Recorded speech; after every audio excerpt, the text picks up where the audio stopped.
Hello friends, welcome to my TET class. Friends, आज हम देखेंगे पर्यावरण अध्ययन।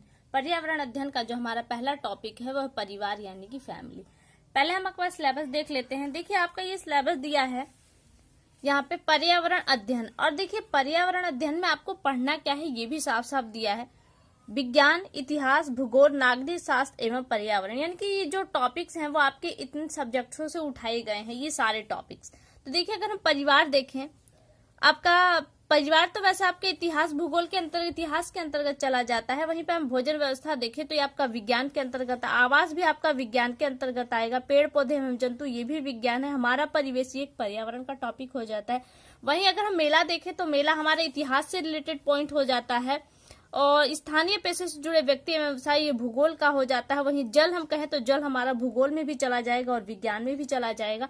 यातायात आपका भूगोल है। खेल एवं खेल की भावना आपका भूगोल के अंतर्गत ही आ जाएगा। भारत की नदियां, पर्वत, पठार, वन, यातायात, महाद्वीप एवं महासागर वगैरह ये भी आपके भूगोल के अंतर्गत आएंगे। वैसे आगे हम देखें तो आगे देखिए यहाँ पे दिया गया है कि हमारा प्रदेश नदियां, ये भी आपका भूगोल का पोर्शन हो जाता है। संविधान आपका अब आ जाएगा जो पॉल साइंस से है, तो पॉल साइंस की जगह आपके नागरिक शास्त्र शब्द दिया है, तो ऐसी कंडीशन में ये उसी में चला जाता है।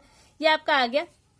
शासन व्यवस्था, स्थानीय स्वशासन, ग्राम पंचायत, नगर पंचायत, जिला पंचायत, नगर पालिका, नगर निगम, जिला प्रशासन, प्रदेश की शासन व्यवस्था और व्यवस्थापिका, न्यायपालिका, कार्यपालिका।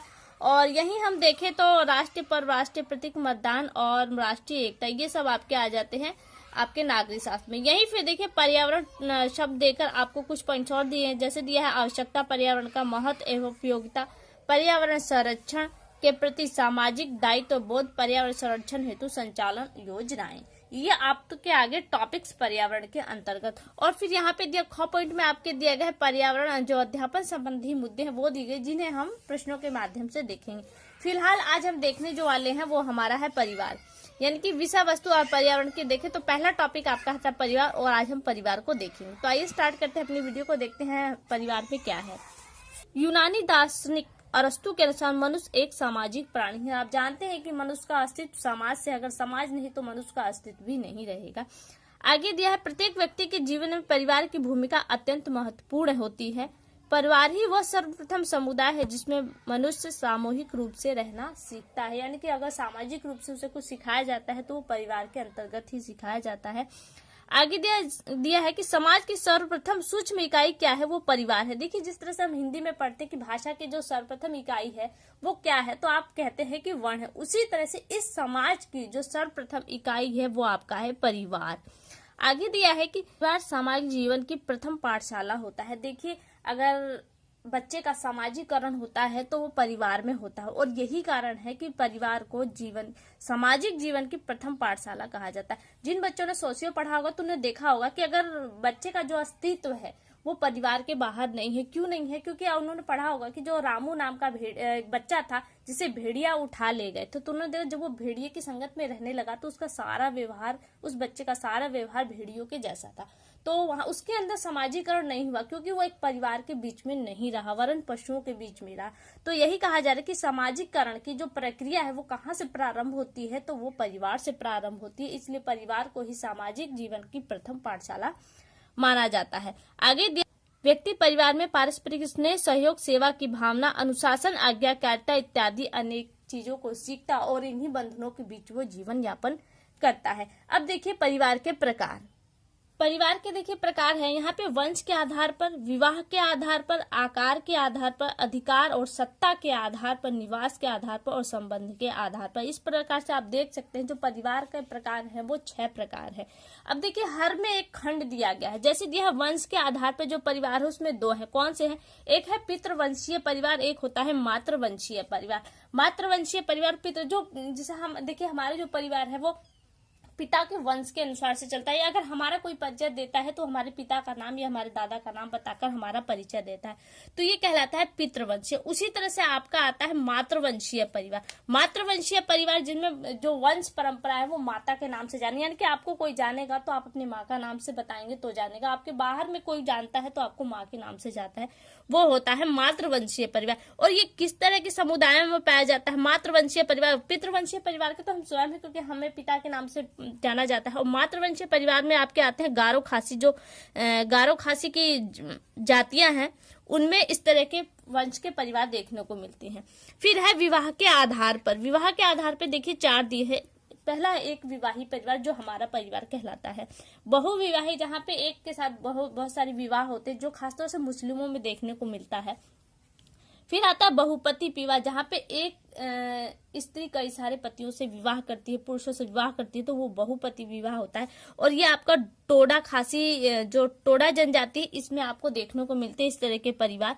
फिर दिया सामूहिक विवाही परिवार, जिनसे एक समूह के जो पुरुष होते हैं दूसरे समूह की जो स्त्रियां होती है वह परस्पर एक दूसरे की पति पत्नी कहलाती हैं, यानी कि हर पति दूसरे अगले उस समूह का पति कहलाता है और हर स्त्री अगले समूह की पत्नी कहलाती है। कोई भी पुरुष किसी को अपनी पत्नी के रूप में वहां पे रख सकता है। तो ये होता है आपका समूह विवाही परिवार। अब आता है आकार के आधार पर। आकार के आधार पर भी यहाँ पे 4 परिवार दिए गए हैं। पहला दिया है व्यक्तिगत परिवार, संयुक्त परिवार, विस्तृत परिवार और मिश्रित परिवार। व्यक्तिगत परिवार जहाँ पे एकल परिवार जिसे हम कहते हैं, जहाँ पे एक पति पत्नी और उनके बच्चे रहते हैं। संयुक्त परिवार जिसमें 2 से 3 पीढ़ी तक के बच्चे रहते हैं। वहीं पे अगर विस्तृत परिवार की बात करें तो वहाँ पे कई पीढ़ियों के सदस्य होते हैं। मिश्रित परिवार जहाँ पे एक फैमिली के होने के बावजूद भी सबका खाना अलग अलग बनता है, तो ये आपका आता है मिश्रित परिवार के अंतर्गत। वहीं आपका आ जाता है फिर अधिकार और सत्ता के आधार पर। देखिए सत्ता के आधार पर आपका होता है मातृ सत्तात्मक परिवार और पितृ सत्तात्मक परिवार। जब का जो वंश के आधार पर परिवार है, इसमें और सत्ता के आधार के परिवार में कोई फर्क नहीं। देखिए वंश परंपरा जब माता के नाम से चलेगी तो जायज सी बात है सत्ता भी फिर माता से पुत्री को ही प्राप्त होगी। तो ये गारो खासी की ये भी आपकी जो विशेषता है वो गारो खासी की जनजातियों में ही देखने को मिलती है, मातृ सत्तात्मक और पितृ सत्तात्मक। फिर आ जाता है आपका निवास के आधार पर। इसमें आपके 3 आ जाते हैं, पितृ स्थानीय परिवार, मातृ स्थानीय परिवार, नव स्थानीय परिवार। देखिए जब तक एक लड़की या लड़के का विवाह नहीं हुआ होता तब तक वो अपने माँ बाप के बेटे कहलाते। जैसे उनका एक विवाह हो जाता है वो एक नव परिवार की स्थापना करते हैं। तो ऐसी कंडीशन में होता है क्या है, जब विवाह उपरांत अगर एक लड़की अपने पिता के ससुराल चली जाती है तो आपका क्या होता है, पितृ स्थानीय परिवार कहलाता है। उसी तरह से अगर एक पुरुष अपनी पत्नी के घर चला जाए तो वो आपका मातृ स्थानीय परिवार कहलाता है। लेकिन न तो नवविवाहित जो दंपत्ति है न तो वो अपने लड़की के घर निवास करते हैं न तो लड़की का निवास करते हैं। ऐसी कंडीशन में होता है कि वो कुछ दिनों के बाद एक नया घर स्थापित करते हैं, अपना नया स्थान चुनते हैं और इसे कहा जाता है नव स्थानीय परिवार।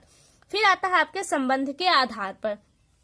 संबंध के आधार पर आपके समान रक्त परिवार होते हैं जो रक्त के स्वरूप से जुड़ते हैं। जैसे अगर माँ द्वारा बच्चों को पैदा करना, वो रक्त संबंधी होते हैं। लेकिन क्या होता है, कुछ रक्त के बाहर से भी होते हैं जो सहयोगी परिवार के रूप में होते हैं। जबकि आश्रम व्यवस्था आपकी लगभग वैसी होते तो एक परिवार के रूप में है, लेकिन उनका आपस में कोई रक्त से संबंध नहीं होता।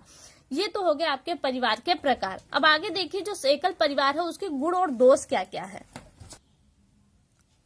एकल परिवार, इसके गुण देखिए और यहाँ पे दोष। गुण देखिए, व्यक्तित्व के विकास का अवसर मिल जाता है और पारिवारिक कलह की संभावना भी समाप्त हो जाती है। और आगे दिया है कुरीतियों का अभाव होता है, क्योंकि ऐसे समय अपने हिसाब से चलते तो ऐसी जो परंपराएं होती हैं, जो कुरीतियां होती हैं, उनका भी पालन नहीं होता, वो समाप्त होती हैं।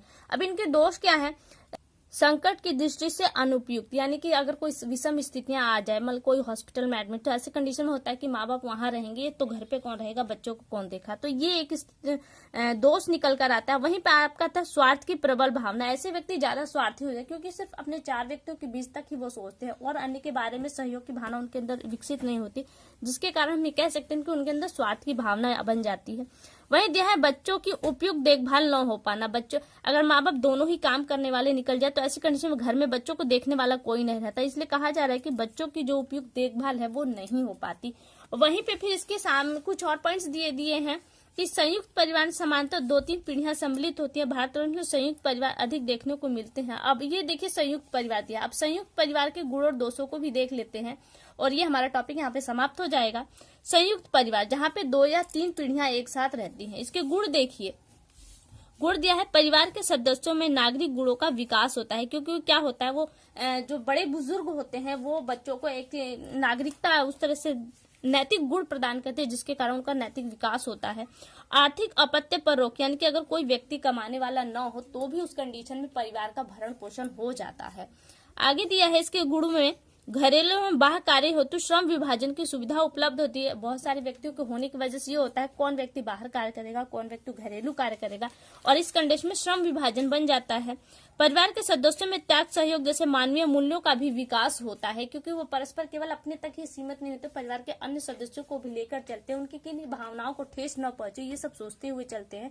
इसलिए क्या होता है कि परिवार में सदस्यों में जो त्याग और सहयोग की भावना का विकास होता है। अगर यहीं पे इनके दोषों को देखें तो इनके दोष देखिए, पारिवारिक कलह की संभावना बढ़ जाती है। देखिए जब क्या होता है एक व्यक्ति की भावनाओं को विकसित जो अंदर से उसकी फीलिंग्स है उसको वैल्यू न दी जाए तो ऐसी कंडीशन में क्या होता है वहां पे कलह की स्थिति बन जाती है। और वही फिर आगे दिया है कि व्यक्ति के विकास में संपूर्ण अवसर नहीं होते। मान लीजिए एक व्यक्ति सृजनात्मक है और जबकि दूसरा नहीं है, ऐसी कंडीशन में तो क्या होता है, लेकिन सबको समानता का अधिकार फैमिली में मिलता है, तो ऐसी कंडीशन में क्या कुछ बच्चे जो तेज होते हैं वो भी कहीं ना कहीं दब जाते हैं, तो व्यक्तित्व के विकास में संपूर्ण अवसर नहीं मिलता और वो दब जाते हैं।